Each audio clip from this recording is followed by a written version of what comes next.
poursuivons l'après-midi de ce deuxième jour de MIPIM sur le plateau BITV où nous allons parler du Low Carbon Building Initiative avec Cécile Dapp, la directrice de LCBI, et Laurent Lavergne, Global Head of Sustainability de AXA IM Alts.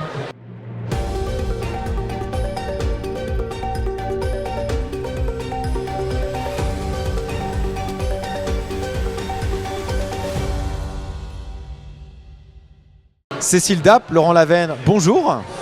Bonjour. Merci de nous rejoindre sur le plateau de BITV. LCBI, ça avait été lancé finalement il y a 2 ans, au MIPIM de 2022.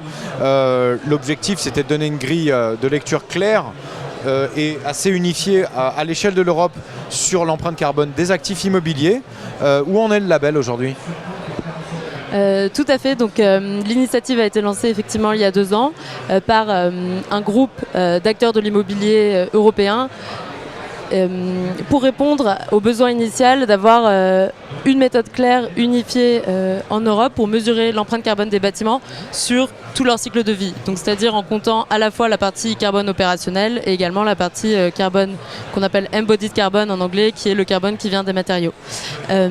Donc, depuis 2 ans, beaucoup de travail a été fait. Au démarrage a été constitué ce qu'on appelle une commission technique, donc une commission composée d'experts de la mesure du carbone, qui ont travaillé pendant 2 ans sur des analyses de données, des benchmarks, des régulations qui existent en Europe et qui ont surtout testé les méthodologies sur des bâtiments concrets dans 8 pays d'Europe.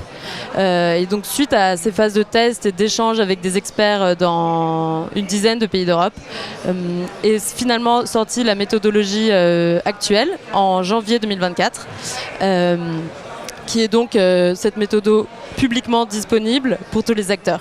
Et en parallèle, voilà, donc en résumant, c'est une méthode de mesure de l'impact carbone qui est également assortie de seuils de performance qui permet aux acteurs de se diriger vers une trajectoire de diminution. Donner des étapes et des paliers. D'accord.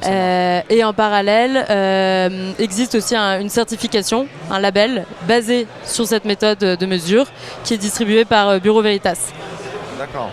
Alors, Laurent Lavergne, AXA avait fait partie justement de ces investisseurs institutionnels qui avaient décidé, qui avaient poussé en fait cette initiative. Comment est-ce que c'est organisé cette prise de conscience pour AXA IM Alts ?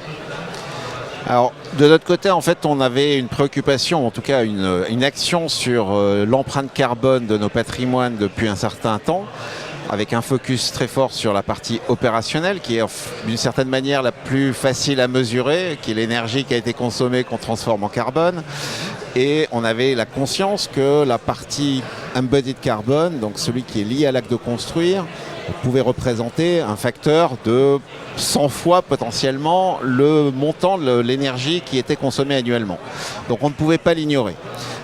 Donc ça c'est le premier constat. Le deuxième, c'est qu'on est un gros acteur dans la partie développement ou redéveloppement d'actifs. Donc c'était d'autant plus matériel pour nous de s'en préoccuper que la taille de notre patrimoine et de notre activité représentait une quantité de carbone potentiel significative. Ce qui nous manquait, comme partout en fait, quand vous voulez agir sur quelque chose, il vous faut une mesure de manière à pouvoir comprendre finalement où sont les sources principales de carbone, où est-ce que vous pouvez agir et comment vous pouvez améliorer votre bilan. Donc cette préoccupation était là et donc on n'était pas les seuls en termes d'avoir cette préoccupation. Et autant convertir de l'énergie en carbone, on y arrive à peu près, il y a beaucoup de méthodologies. Quand on s'intéresse en fait au carbone qui est lié aux matériaux qui ont été employés, là on touche à des éléments qui nous échappent pour beaucoup. Disponibilité de l'information, les méthodologies peuvent être également extrêmement différentes de comptabilité. Et donc d'avoir une certaine harmonisation devenait nécessaire. Et pour la meilleure image que je puisse prendre, c'est quand on fait de la comptabilité carbone, c'est comme si on comptait des euros. Et il se trouve que si vous sortez vos comptes de résultats en UK GAAP ou en French GAAP, avec les mêmes éléments financiers, vous avez des résultats très différents.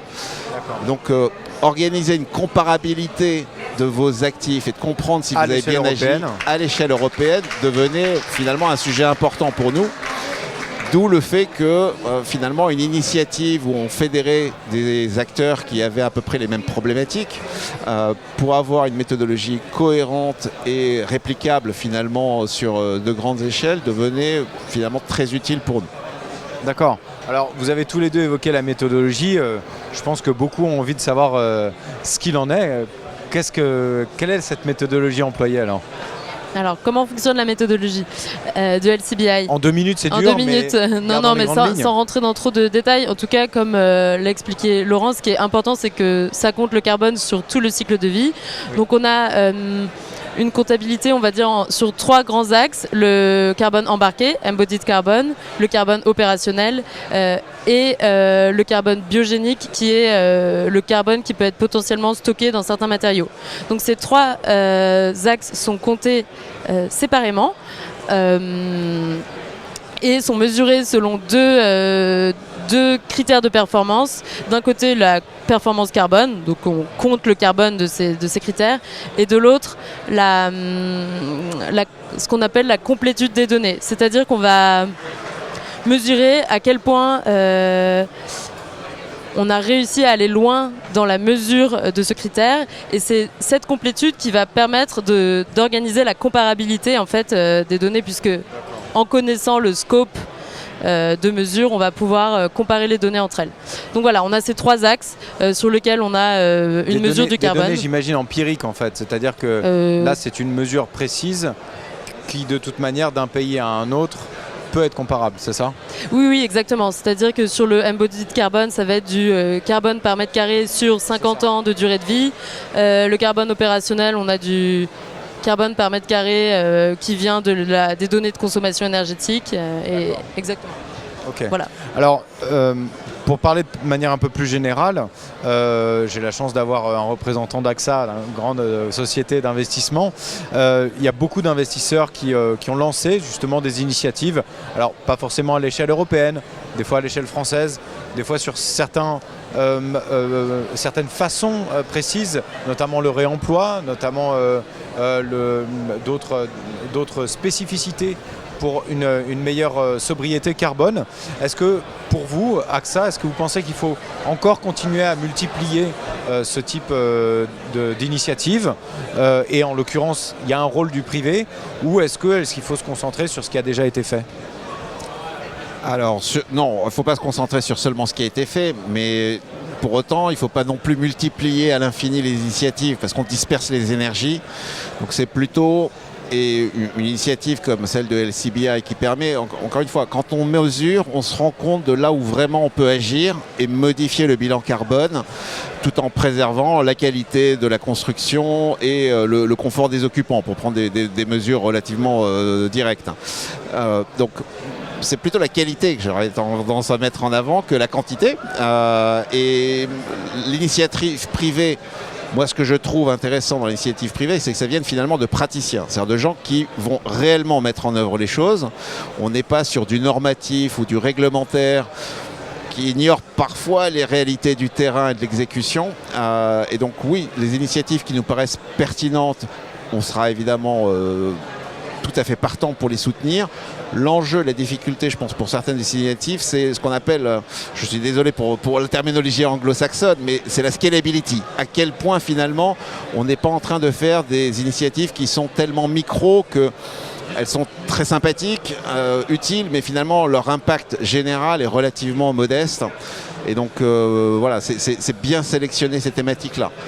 Et sans vouloir revenir tout le temps sur la mesure, mais quand on commence à mesurer, on encourage aussi l'ensemble de la filière à se poser les bonnes questions. C'est-à-dire que quand on essaie de se demander mais quel est le poids carbone de tel matériau ou de tel équipement, finalement, il y a quelques années, l'information n'existait tout simplement pas. Personne ne s'en préoccupait. À partir du moment où on pose la question et qu'on n'est pas les seuls à la poser, qu'on est nombreux à poser la même question à un fabricant, il comprend bien que finalement, ça devient un critère de choix et qu'il va falloir mesurer et donner une information qui permet de mettre en avant et finalement de distinguer leur offre commerciale aussi potentiellement. Il n'y a pas que le coût, il y a aussi des aspects qui sont liés en fait au procédé de fabrication et donc ce que va représenter le poids carbone de ce matériau.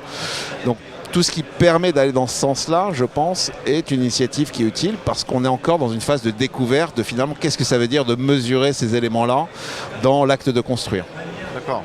Bah écoutez, Laurent Lavergne et Cécile Dapp, merci beaucoup pour votre témoignage. Merci. Et je vous souhaite un très très bon MIPIM et continuez à prêcher la bonne parole en tout cas.